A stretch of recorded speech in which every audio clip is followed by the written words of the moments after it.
It is true that in the case of girls, the reproductive phase becomes matured or the reproductive organs become matured before the boys. But the reality is also that in the case of boys, the reproductive phase continues for a much longer time. You see, in the case of girls, the onset of puberty is also marked by the starting of menstruation, the monthly bleeding. We'll come to why that happens.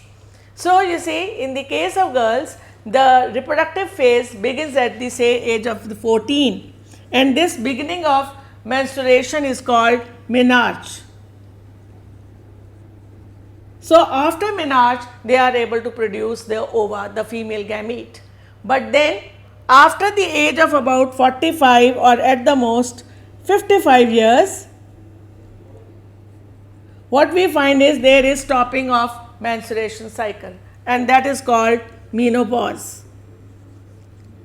So, it is only during this after 14 up to 55 that a woman is reproductively functional. It can produce a child, and menstruation as long as is there is a possibility of production of child. But in the case of men, the production of male gametes lasts much longer. That was one point. Secondly, what is this menstruation and what is its relation with the reproductive maturity? It is actually only blood flowing out of the woman's body. Now, the real thing.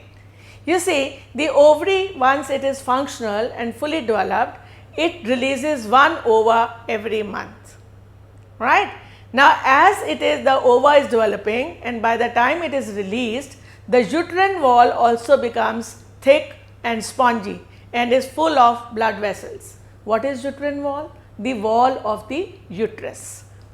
In reproductive system, we studied that the two oviducts join together to form the uterus.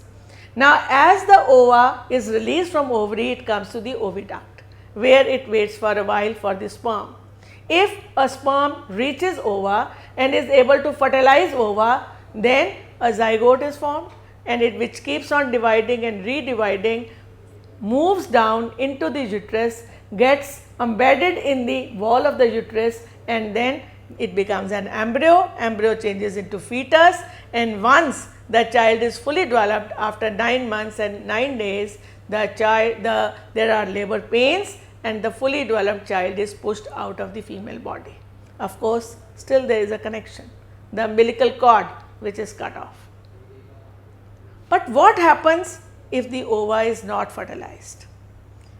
The first part that I explained to you, you also studied when you were doing the reproductive system or the reproduction in the human beings. Now, what happens when the ova is not fertilized?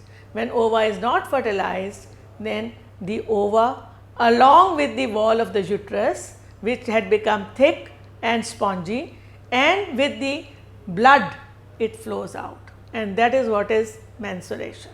And this happens every 28 to 30 days. So, that is why it is called menstruation cycle. Cycle is when things are repeated.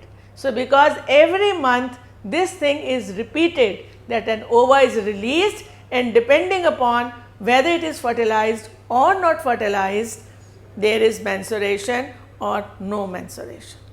So, when fertilization has taken place, the female is called pregnant, and then there is no menstruation, because now all that blood, all that sponginess is required for the development of the fetus.